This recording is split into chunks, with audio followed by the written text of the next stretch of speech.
Hello दोस्तों, आज हम मनोज बाजपेयी की रिलीज हुई मूवी भैया जी की स्टोरी को एक्सप्लेन करेंगे। मूवी की शुरुआत बिहार में भैया जी और उनकी गर्लफ्रेंड मिताली की शादी की तैयारियों से होती है।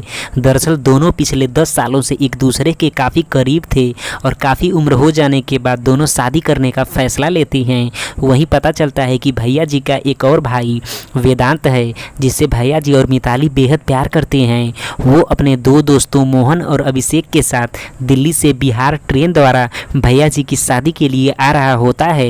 एंड फिर अभिमन्यु नाम के एक शख्स को दिखाया जाता है जो अपने दोस्तों के साथ कार में ड्रिंक कर रहा होता है।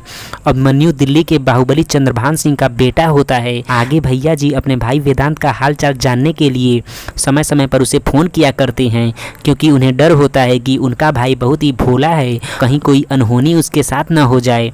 लेकिन इस बात का उसके दोस्त अक्सर मजाक उड़ाया करते हैं कि तुम्हारे भैया अभी भी तुम्हें छोटा बच्चा ही समझते हैं।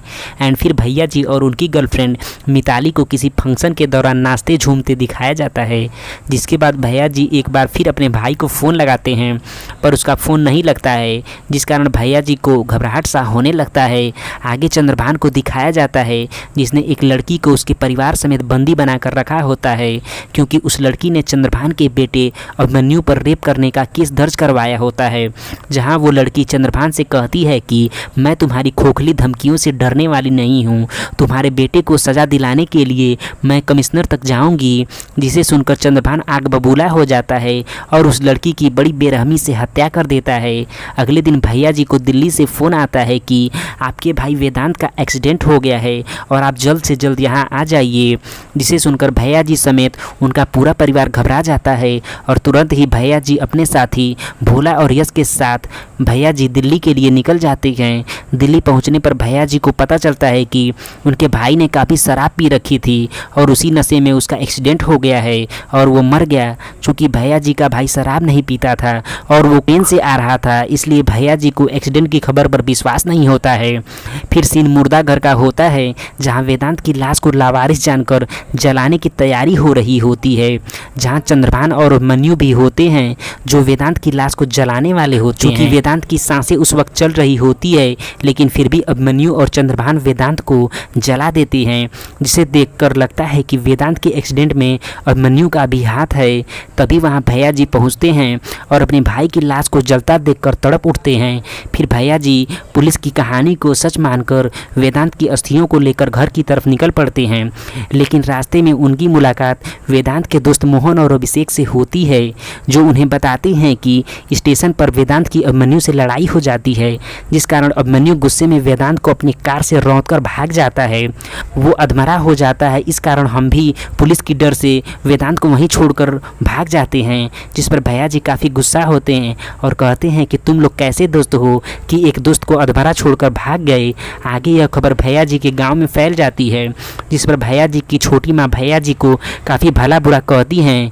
वहाँ पता चलता है कि वेदांत भैया जी का सौतेला भाई था और वेदांत की माँ भैया जी से कहती हैं कि जिसने मेरे बेटे की जान ली है उसकी राख मुझे चाहिए। एंड फिर भैया जी अपने भाई का क्रियाकर्म करने के बाद अपने गोडाउन जाकर पुराना हथियार अपना फावड़ा उठा लेते हैं, जहां हमें पता चलता है कि किसी ज़माने में भैया जी बाहुबली हुआ करते थे, जिन्हें देखकर लोग डर के मारे नज़रें झुका लेते हैं। लेकिन इसी बीच कोई दुश्मन भैया जी के पिता की हत्या कर देता है और मरते टाइम भैया जी के पिता भैया जी से भविष्य में कभी खून खराबा न करने के लिए कागज़ पर एक साइन करवा के कसम ले लेते हैं, जिसके बाद से वे आज तक भैया जी ने कभी लड़ाई झगड़ा नहीं किया था। लेकिन अब भाई की हत्या के बाद भैया जी ने लड़ाई झगड़ा करने वाले उस पत्र को जला दिया और अपने पुराने अवतार को हासिल कर लेते हैं, जिसे देखकर लोगों की हालत ख़राब हो जाती है। आगे भैया जी अपनी जीप के आगे अपना शेर वाला बिल्ला टांग कर अपने साथियों के साथ दिल्ली की तरफ निकल जाते हैं और चंद्रभान के घर पहुंचते हैं, जहां वे चंद्रभान से उसके बेटे अभिमन्यु को मांगने का विनम्र निवेदन करते हैं। चूँकि चंद्रभान को भैया जी के आने की भनक पहले ही लग चुकी थी, इसलिए उसने पहले ही अभिमन्यु को वहां से हटा दिया था। काफ़ी बहसबाजी के बाद भैया जी चंद्रभान को कहते हैं कि अगर 24 घंटे के अंदर तुमने अपने बेटे को मेरे हवाले नहीं किया तो तो मैं तुम्हारे आदमियों को एक एक करके लाशें उनकी बिछा दूंगा। जिसके बाद चंद्रभान अपने बेटे को विदेश भेजने का प्लान बनाता है। चूँकि चंद्रभान के गुर्गों में से एक गुर्गा भैया जी के गांव का भी था, जो यह खबर भैया जी को बता देता है।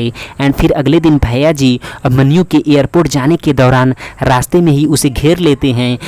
लेकिन तभी एक अन्य गुंडों का ग्रुप भी वहां आ जाता है और अभिमन्यु के ऊपर हमला बोल देता है, जिस कारण अभिमन्यु जान बचाकर वहां से भागने लगता है। लेकिन भैया जी उसे दबोच लेते हैं। तभी अभिमन्यु मौके का फ़ायदा उठाकर भैया जी को चाकू घोंप देता है।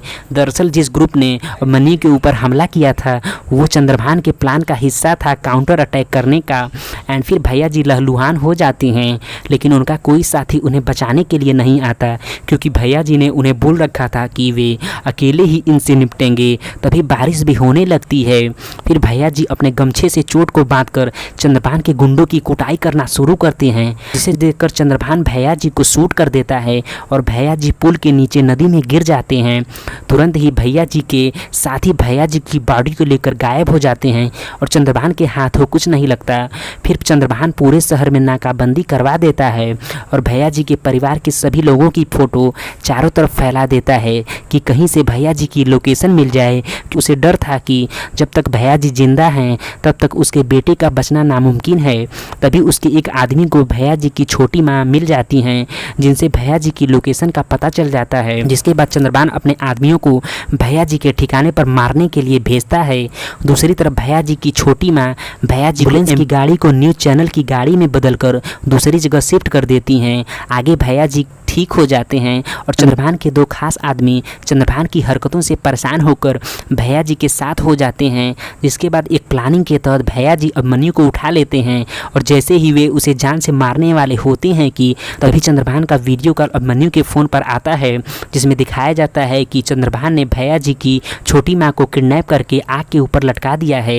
जिसके बाद भैया जी अभिमन्यु को अपनी गाड़ी के आगे बांधकर चंद्रभान के ठिकाने पर जाने के लिए विवश हो जाते हैं और वहाँ पहुँचकर अपनी माँ को आग से तो बचा लेते हैं। लेकिन भैया जी और उनकी माँ चंद्रभान के जाल में फंस जाती हैं और जैसे ही चंद्रभान भैया जी को गोली मारने वाला होता है कि उन्हें भैया जी की गर्लफ्रेंड मिताली, जो कि एक गोल्ड मेडलिस्ट शूटर होती है, गोली मार देती है। फिर भैया जी अपनी माँ को सुरक्षित करके मिताली के साथ चंद्रभान और उसके गुंडों को पीटने लगते हैं, जहाँ उन्हें चंद्रभान बताता है कि हमने तुम्हारे भाई की सांसें चलने के बावजूद भी उसे आग में जिंदा जला दिया। जिसे सुनकर भैया जी अपना आपा खो बैठते हैं और अपने फावड़े से चंद्रभान समेत उसके बेटे को भी ठीक वैसे ही अधमरा करके आग में जला देते हैं, जैसा उन्होंने वेदांत के साथ किया था। फाइनली भैया जी ने अपने भाई का बदला पूरा कर लिया और वेदांत के पिंडदान का रखा हुआ खाना भी उस दिन कौवा खा लेता है, जिससे पता चलता है कि अब वेदांत की आत्मा को शांति मिल चुकी है। तो ऐसी थी हमारे भैया जी की मूवी की कहानी। धन्यवाद।